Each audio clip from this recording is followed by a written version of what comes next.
So we are now in a new episode of Late Night Anarchy, and we have as a guest the great Freddie DeBoer, which is a writer and has written about many things, especially politics, but lately especially about educational assessment and works in Brooklyn College, I think. That's right. Yep, at Brooklyn College in the QE system. Yeah. So we are going to start by talking about like the relationship between the left and foreign policy, because I feel that for a long time there was an idea when in the left there was the association of left with liberalism, and at least in the American case, and then the problem with that was that with the presence of Bernie Sanders, that in theory was changing, but his foreign policy was not that much radical and different than the average kind of Democrat. And more recently, bloggers like Rani Kalek pointing out that, for example, the DSA, the Democratic Socialists of America, don't sound as anti-war as people who might desire, or even the International Socialist Organization that portrays as a revolutionary socialist organization that is quite hawkish on the Syria issue. So what's your take on the foreign policy and the left in these days? Well, as you suggest, foreign policy is an issue on which we really have very little daylight in American politics, at least in establishment politicians. Bernie Sanders isn't particularly bad as far as American politicians go, but he isn't much better either. There really is very little alternative as foreign policy. Liberals and Democrats tend to talk about themselves as being liberal hawks or liberal interventionists, and which they see as very distinct from neoconservatism. It is distinct in the terms of like the rhetoric that's used to justify action. It is distinct in terms of like the philosophical background, but in terms, it's really often very hard to separate a neocon from a liberal interventionist. And so, you know, liberal interventionists say, well, we're the superpower. We have a unique ability to fight injustice in the world around us, and we should use America's position as the superpower in order to prevent tyranny and save marginalized populations and things like that. Again, in terms of actual behavior of the military, it's hard to see how that often changes sort of from what neoconservatives want. Because neoconservatives often also talk about deposing dictators and making the world safe for democracy. The Syria question, you know, if it wasn't for the presidential election of the election of Trump, I think that the Syria question had a chance to really rip the American left apart, which, you know, unified to begin with, as you say. Syria is a problem from hell. There is no good solution, as you've heard a million times. What someone like myself says is that recent history and past history suggests that American intervention would only make things worse, and that there's nothing that we can do militarily that would actually de-escalate the conflict and lead to fewer deaths. And so the best thing we can do is to offer to take as many refugees as possible. There is a wing or a faction, a loud wing or faction of the left that is very much big on like sort of doing something about Syria, but is not often very sort of clear about what exactly they want to do. Most of them are opposed to direct American intervention. I mean, they're not calling for an invasion by and large or anything like that. Some of them talk about a no-fly zone, which I think is a mistake.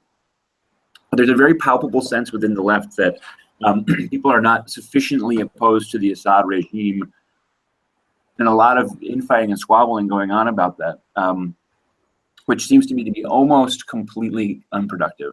It's not at all clear to me what the actual distinctions are in terms of what people want to happen or what the alternatives are being presented, but there's a really deep kind of emotional sense that, well, Assad's a tyrant, the left is opposed to tyrants, this is a revolutionary moment, and we have the opportunity to sort of help this revolution along, which I think is naive in a variety of dimensions, but it isn't, as I said, particularly well articulated. Yes, I mean it's really a serious complex. I mean, from here, like in Latin America, generally people are against every war, and I mean it was funny because the other day I wrote an article in Counterpunch trying to be the answer of a recent op-ed in the New York Times, which was about more or less was a calling for giving a coup to Venezuela. I mean, the U.S. has involved in many problems around the world. I mean, uh, making a military intervention in Venezuela will make the things even worse. They have armed even the civilian population, so even if they can crash the army, they will draw the Venezuela into a civil war. And I mean, this kind of things sometimes happen. Like, for example, the New York Times is very hawkish, and Washington Post also publish very hawkish people. And it's very funny because, as Say Giuliani has made the point on Twitter several times, it's not that there are conservatives that are anti-war or libertarians that are anti-war, but the New York Times almost omits every one of them and put just a neocon or a liberal intervention in most cases.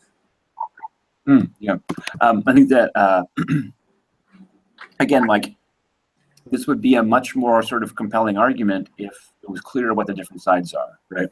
I mean, there is a very small fringe sort of pro-Assad left. I mean, I'm not going to say that they don't exist. There are some, you know, old school are sort of, or who are so opposed to anything that even looks like American intervention that they sort of become pro-Assad. But there's a very small number of them. There's a number of people like me, who says, well, Assad is bad. There are many bad elements within the revolution. It's not at all clear who will actually win in the end of the war in terms of the different factions fighting. All the recent history suggests that when the Americans come into these conflicts, they make them worse, right?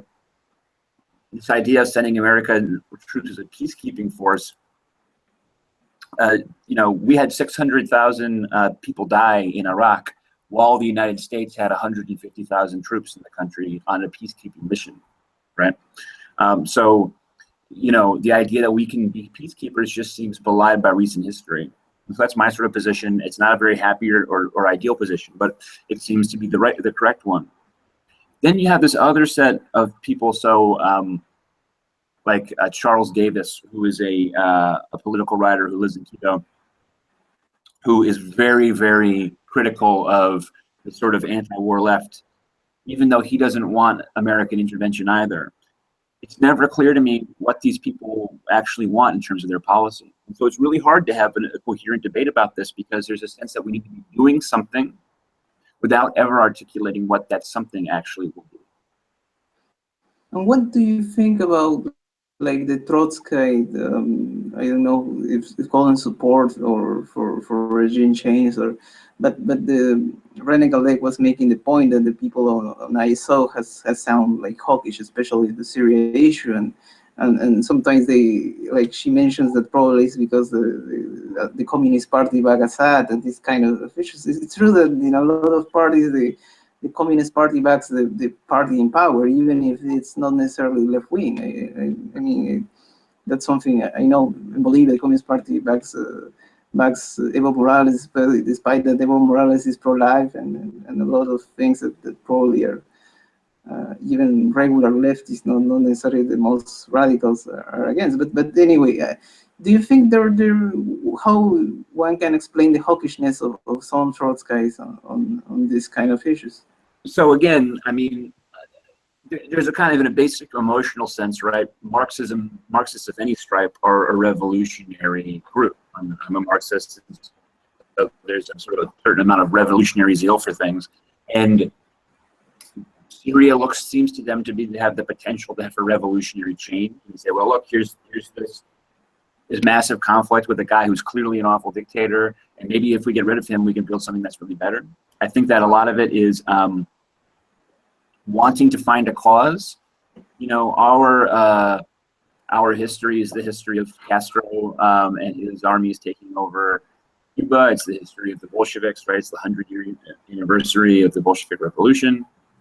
And so people want to sort of believe in the transformative power of a military revolution, and I think they've talked themselves into the idea that this will be one. The problem with that is that the Syrian revolution, I mean, is many of its factions are reactionaries, let alone not socialists or Marxists. There's a tremendous amount of influence of Wahhabism, of what was once called Al-Qaeda. There's, of course, the ISIS question. It's profoundly weird to see American leftists supporting the radical reactionaries, the religious reactionaries that make up groups like al-Nusra or ISIS. But again, I think that this is just a sense of people really wanting something to believe in what's a very dark time politically. So the other issue was, like, for example, the Democratic Party at large has sound more hawkish even than usual, and especially with Russia. They almost want to call a war, a call for war with Russia, and in moments where it's like allying with Saudi Arabia, which is the biggest promoter of Islamic extremism in the world, there could be a case to be made by the Democratic Party against Saudi Arabia, against that kind of alliance. But it's strange that it sounds the one that is doing this kind of move is Ron Paul. Yeah. And that always make the case that the Democrats are not that anti-war, and I think that makes the case why even in Counterpunch, which is a relatively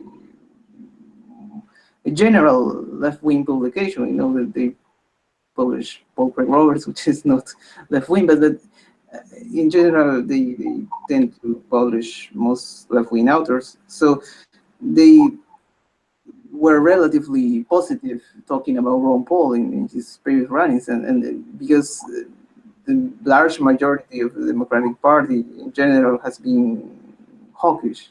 For example, even Nina Turner, which is for a lot of people the promise of the left, I don't have ever heard that she talking anything about foreign policy. Right. Yeah, I mean, foreign policy is an issue for Democrats all the time. A lot of politics is about, particularly American politics, is just about like projecting a certain affect, right? Ronald Reagan was wonderful at this, right? Like he was a very yourself and your character, and the American way is the way of war, and so hawks tend to have this advantage in saying, I want us to make America safe and the world safe. I want to spread use our military to sort of spread goodness around the globe. And that sort of comes across politically better than people urging caution and restraint. Also, I mean, look, Democrats are an establishment party. They're a party of capital. Capital is interested in making sure that the United States maintains its military hegemony in the world. Capital is interested in the United States continuing to spend lavishly on defense. And so it's unsurprising structurally that the Democrats would act this way. In terms of the rhetoric and the tone, yeah, again, I think this just comes from a kind of a confusion where I can't remember the last time there was an issue that so divided the left internally. Obviously, the Democrats aren't paying that much attention to the left, but I think that echoes a broader sort of sense of, you know, very few people have really clear politics on this issue. They just know something really bad is happening, and they kind of want to signal in the correct way. Yeah, I mean, we could, with this, jump to the other topic. Obviously, the American foreign policy has created many refugees, and that's is an issue that leads to the question of immigration, and it has been like an issue where, for example, I don't know how much useful is that Bernie Sanders called open borders a Koch brothers idea, because a lot of even left-wing anarchists support open borders. I mean, you don't have to be a Rothbardian for supporting open borders, and I think Argentina is not by any means a country which has followed the path of Mises or Hayek, and it, during a large part of time, it has basically open borders.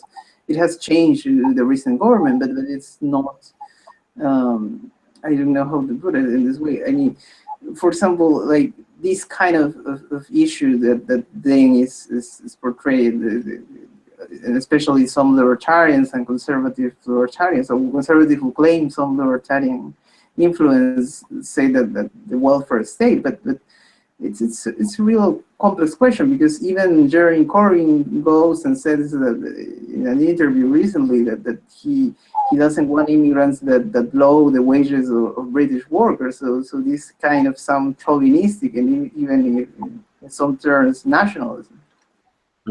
Yeah, you know, I mean, immigration is a sticky issue for the left.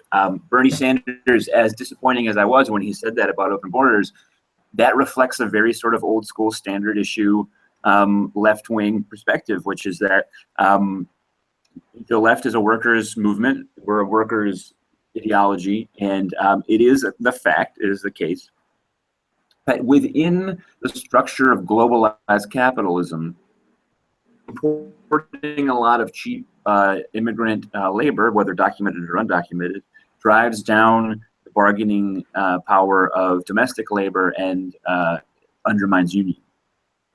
Now, I'm a socialist, as a Marxist, and socialism is an internationalist philosophy. I don't believe in borders. I think the nation state itself is a fiction. The problem is this is one of those issues where I get back to old debates about like socialism in one country, right? The old USSR debate. Can you have socialism in one country, right? And the problem is it's really hard to know how open borders would work when you have the structure of the nation state in place in many different ways, and when you have such profoundly different inequality in different parts of the world, right? Our social safety net could not withstand the importation of millions and millions of refugees under its current formation without some major structural changes. So, of course, if I had my way, right, the demise of the nation state wouldn't just mean erasing borders and letting people in, but it would change the fundamental economic inequalities that compel people to want to come in the first place, right? In other words, you would hope in a truly internationalist system that people living in Mexico or people living in sub-Saharan Africa, which is now a major source of undocumented immigrants in other places, would not feel the same economic incentive to have to root up their lives and move to the United States. Unfortunately, we are stuck in globalized capitalism. We do have these structures that create economic inequality, and any kind of widespread amnesty or open borders policy is going to see a flood of immigrants and refugees into our country. Now, morally, the bottom line, I think we have to let in people who want to come in, right? I mean, my position on refugees is let them all in. We have to be aware as a left-wing movement that if that actually happened, let's say like in our fantasies, if we had the power to make that happen, there's going to be all kinds of complications. The left loves to call people racist for not wanting to accept refugees. And I think that there's a lot of racial issues at play here, but just importing a ton of destitute people into established capitalist communities and sort of saying, good luck, is not a solution that's going to engender a lot of solidarity between these groups, right? You would have to do a lot to smooth the transition of these people into their lives and to not devastate the local economies and not to undermine the local workers. I wish I had a good definition of a plan that would do that, but it's a very sticky issue. I'm compelled to support open borders, but I think that opening the border would be much more complicated and potentially painful to left-wing causes than people want to acknowledge. Well, it's an interesting. I mean, here in Peru, for example, there was a backlash against immigration from Colombia because a lot of Colombians were committing crimes. So they started expelling people, and some people were celebrating on social media. But then was the case of a woman who had migrated here because she had suffered domestic violence in Colombia. But even the authorities were like celebrating, so they even like the woman was expelled of the country. So I mean, it's really like, and Colombians and Peruvians technically are not that much different. So it's really like some, in some cases it's the idea of a nation in some way, even So I understand that kind of issues. So to move into the next topic was the issue of the welfare state and race. I know that the people in Vox especially talk about a lot about Scandinavia, and there's a lot of things that have been said about Scandinavia. A lot of people said that it's that its ethnic homogeneity was the reason of their development, the trust, the mutual trust between the populations. But I often think that, for example, a lot of countries in Central Europe are even more ethnic homogeneous than Sweden or Finland, but they are not prosperous. In many ways, they have a lot of economic problems, and I don't know how people could look at this topic with some kind of fairness. Yeah, that thesis, the idea that like we can only have a robust social welfare state under the condition that we have an ethnically homogeneous population, I just don't see the evidence for it. I mean, yes, it is true that the Scandinavian countries have traditionally been rather ethnically homogeneous. It is true that widespread immigration to those countries has been created a lot of tension between different groups. But it just seems to be maybe too cute of a story, right? Oh, well, we can't have a robust welfare state because the country is ethnically diverse. I think that's just, I don't see a lot in the way of empirical evidence for that claim. Whether or not Scandinavian models are replicable is a fair question. States have been not doing the Scandinavian model as extensively as they used to. The social democratic parties of Scandinavia have had and suffered a number of defeats, and those countries have been moving to the right economically. I think it's fair to say we're still moving from a baseline that's still very, very much more left wing than the United States. But you know, you look at countries that, you know, I believe it's Finland that has oil wealth. Is that correct? Finland of those three? Norway, I think. Norway, right? Norway. And that's just a huge piece of their economic puzzle, is right having access to one of the world's most desirable natural resources. When the price of oil was very high, Venezuela was able to sustain a much more robust social welfare state than it was now when the oil is much, much less expensive. And so I think that we draw our inspiration from these countries, but we shouldn't fall into the trap of thinking that the point is to mimic them because they've done this particularly well. The moral argument comes first, right? We say we want to do this not because Scandinavia proves it can work, although that's an interesting point of view, but because our moral framework says we have to do these sort of things. And I think that we should always bear in mind the United States remains the richest country in the world by many measures. We have an extremely powerful economy. It's getting more, even with the rate of growth slowed dramatically, it's getting richer all the time. And so we should have more overhead to do this sort of thing than other countries do. The United States also has the advantage of controlling the world's fiat currency. As much as the euro has made gains, or as much as people talk about the rise of China, the dollar is still the international currency that pulls the most. And we can print dollars, and we can use our central bank to try to maintain a grip on inflation. And so we can deficit spend and print dollars and print money in a way that many countries can't. And we should be taking advantage of it for that reason. Yeah, I mean, more or less,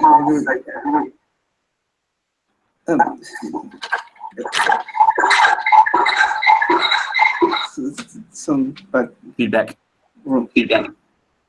Yeah. The problem is that I think that a lot of times the idea of Scandinavia has been talked about in many countries, even here in Latin America, as the model, but it's very particular kind of case. And for example, like Chile, that has some kind of social democratic government, has many problems because the Mapuche population is an indigenous population, but it has very particular characteristics that are different, for example, of indigenous people here in Peru or in other countries of Latin America, and especially even the left has passed laws restricting even the social democratic parties have restricting laws against their move, and even anti-terrorist laws against them, and support the expropriation generally in hands of white industrialists in the case of Chile. So I mean, it's these problems are very complex to develop. I mean, for example, in Argentina, when the Kirchners come back, when the Kirchners were, I mean, Peronismo is like a very complex political being, but in their present form, they talk a very populist rhetoric and a lot in favor of immigrants, a lot in favor of ending minorities, and it was a kind of issue that has made like some kind of identity politics in Argentina, which is kind of strange, but I mean, there are some kinds of welfare state in countries, even in Brazil, where the economy was better. Some years ago, there was some implements of the welfare state. So they were not, obviously, no country in Latin America is ethnically homogeneous. So that was a case. I mean, it wasn't as successful as the Scandinavian welfare state, but I think that's there is a lot of hypocrisy in saying that only they could do that because they are a majority white country. As far as I know, Finland, for example, is an example of multilingual education. A lot of schools there educate many children that their first language is not Finnish, because there are immigrants and refugees. So yeah, it's a really interesting. Yeah, I think that one of the temptations, especially because the left is out of power in many places, is to think that there's like a one-size-fits-all kind of solution, that one thing is true in general about social democratic policies. Look at the very kind of complex individual situations in different places, because you're going to always end up with a different analysis and a different political path depending on the conditions of these different countries. One thing that I think we can certainly conclude is that the major industrialized countries, if you want to say like the OECD countries, for example, have tremendous ability to expand their social safety net beyond what is now in place. And there's no reason why the United States, for example, couldn't do so. Yes, so I think we could jump to the other topic. It was back to the issue of the beginning, the issue that there is a lot of things where paleoconservatives or libertarians have been much more principled than supposedly radical leftists. For example, the first article that I was paid to write was in the National Interest. It was very funny because it was an article about Bernie not being that anti-war. And it was funny because the National Interest was found by someone who worked in the Nixon administration, and the fact that they have published an article calling Bernie not that socialist is very funny. But I mean it happens every day. I mean, the American conservative is certainly more left wing. I don't know, not at least in foreign policy that a lot of the New Republic or the Atlantic or the mainstream liberal publications and Reason, also the Cato Institute Foreign Policy team. So there is, and for a moment there was some kind of trying to rationalize in some form this, and for example the libertarian moment that some people back in 2008 told to rationalize, especially Greg Lindsay, the idea that the libertarians, instead of working with Republicans, should work with Democrats, and it was kind of an interesting idea. Now they have the Niskanen Center, so they have more independence that depending on the Cato Institute, because Cato Institute has pulled over some libertarians, for saying in some way.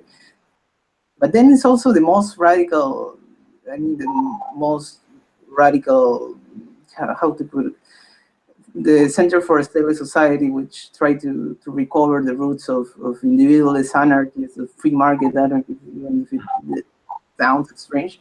But I think that there is someone in the middle that could be a bridge between the two, and it's Carol, the former president of SDS. I wrote his autobiography some years ago, and I found it very fascinating because he was a fan of Rothbard, but he wasn't an anarchist necessarily, but he was a real radical that understood, for in some ways, the individualist roots of American political culture, but that doesn't make him like overlook injustice and inequality. And it was a very inspirational character because I think American culture has almost erased that kind of person, which was a really curious political thinker. Yeah, so I get myself in trouble sometimes. I am one of the few leftists that I know who is willing to talk openly about things like on issue by issue or case by case potential alliances with libertarians or other right-wing groups.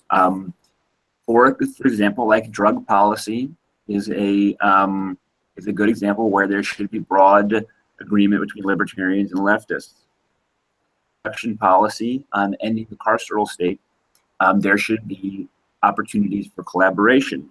If you look at, for example, the journalist Radley Balco is a libertarian and has politics and policy preferences that many of which I admire less in pursuing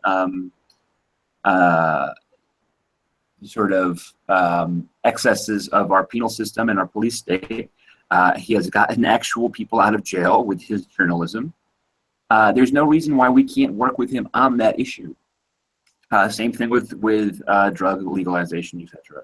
Same thing with opposition to foreign wars that are stupid, right? The major reason for this, more than anything, is pragmatic, which is that the left is small and lacks power.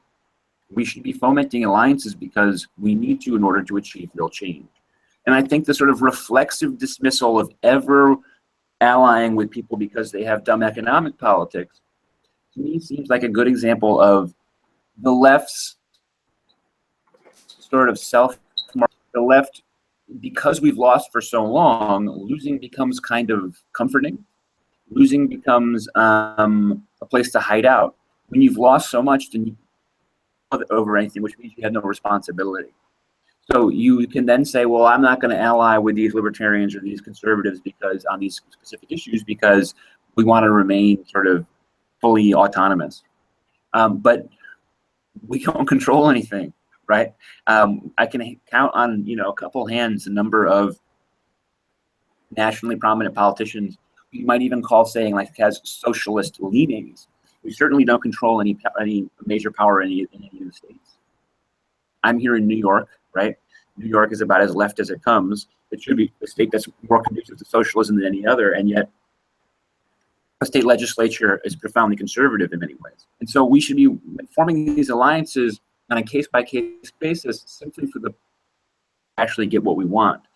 Saying I'm going to work with a conservative on foreign policy, right, to keep us out of a dumb war, doesn't mean that I adopt everything that person believes in. It just means we're going to make a temporary alliance. Yeah, and I was to ask you, why do you think that New York has conservatives, state senators, assembly members? Why? It's something that I don't understand. So because one of the weird things about America is that the more left-wing spaces also tend to be the wealthier spaces, right? So California and New York are vastly richer on a per-person basis than Mississippi and Alabama, right? Or Louisiana. And yet those are solidly conservative places. Connecticut, where I'm from, is a very blue state in terms of being democratic, at least, and having lots of liberal sympathies. It is also very wealthy. New York is controlled, the city is controlled by real estate developers. I mean, they are the single most powerful political unit in the city. And they are able to exert more control over our political process than all of the many, many millions of left-leaning people in the city. It's a really good example just of the structural impacts of money on the system. Yeah, what I was going to ask you was, I mean, for example, when the Koch brothers are a lot of times mentioned, a lot of people forget that the Koch brothers donate to Andrew Cuomo on several occasions, I think. Right. And why he's like staying silent about that? Yeah, unfortunately, the most, we just simply suffer from, it's really hard to know how to gain the kind of structural or institutional power that without sort of having to have someone with a lot of money to help you achieve it, that then in turn risks corrupting your leftist bona fides. And unfortunately, we really haven't had any way to navigate that. I mean, right now, we don't really have any leftist billionaires looking to sort of control our movement. So I guess that's a good and a bad thing. But yeah, it's one of the weird quirks right now is that American liberalism is the dialogue of the ruling class, even though liberalism has tradition with the working class. Yeah, that's funny. If I'm not wrong, one of the Koch brothers considered running as Democrat in Virginia, or that's something that I heard some time ago. Kind of weird. But well, money is fungible, right? Like people like the Koch brothers are adaptable, right? Like they will switch parties if they think that it's in their best interest to do so, right? Well, that's true. But speaking of billionaires, to finish the conversation, what are your thoughts on Zuckerberg? My thoughts on what? On Mark Zuckerberg. Oh, Zuckerberg. Oh man. I think that there's a good chance he'll be president someday, and it's going to be a disaster. I mean, you have someone who has no political core. It's difficult to say that there's any kind of like theory or values that really inform who he is and where he comes from politically. He has more money than God. He is wedded to the Silicon Valley ideology of innovation and dynamism and whatever. It would represent, I mean, we're potentially heading for this break where we finally see a complete break between sort of liberal identity issues on one hand and sort of social democratic or sort of big government or whatever you want to call it, like economic policy on the other. I'm sure that Mark Zuckerberg food stamps, but I'm also sure that he's going to have this economic model for human relationships and try to spread market relationships to more and more places. And also, he doesn't even talk like a human being, but I still think he can get elected president. Yeah, I mean, it's very curious because if I'm not wrong, Facebook was a page that started to case of women of Harvard, which is kind of weird and pretty creepy. creepy, and it's really strange. I mean, and he's a fan of Kissinger, it seems. So it's really strange. I don't know what to make of his politics, but he probably is more.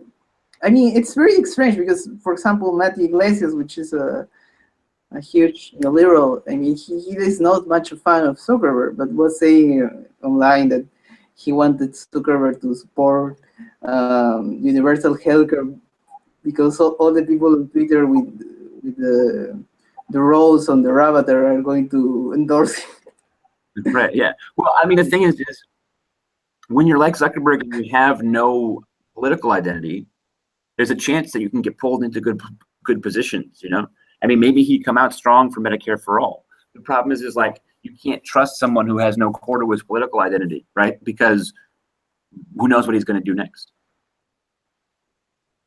Yeah, that's really a very honest assessment because I feel that there's obviously many parts of Latin America. There's this kind of businessman, for saying in some ways, businessman politicians, businessmen turn it down in politicians, and in my experience, I mean, some can vary on social policies, but on economic policies, more or less, they are all what has been called the neoliberal consensus. I mean, some of them on immigration change, and probably some of them on abortion and gay rights. But I don't think that there are a strong difference between the businessman class, for example, in Latin America, with the businessman class in the United States in the terms of economic policies. And I think it's very curious that it wasn't like a big, well, in presidential elections, it wasn't like a big kind of candidates way. I think Steve Forbes ran in the 90s, but I don't know if the future is going to be like millionaire businessman, and I don't know, The Rock or some other kind of I think that's what it is.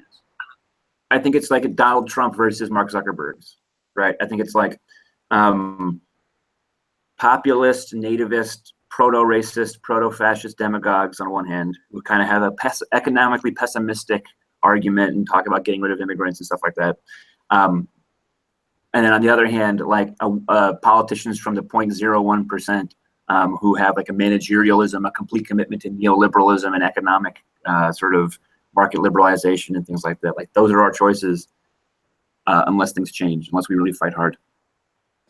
Do you think Donald Trump could have a political hair? Because I mean, some people said Ivanka, but I don't think Ivanka is going to say the same things of Megyn Kelly and these kind of strange things. And I think that Donald Trump is too weird that it's very strange to copy him.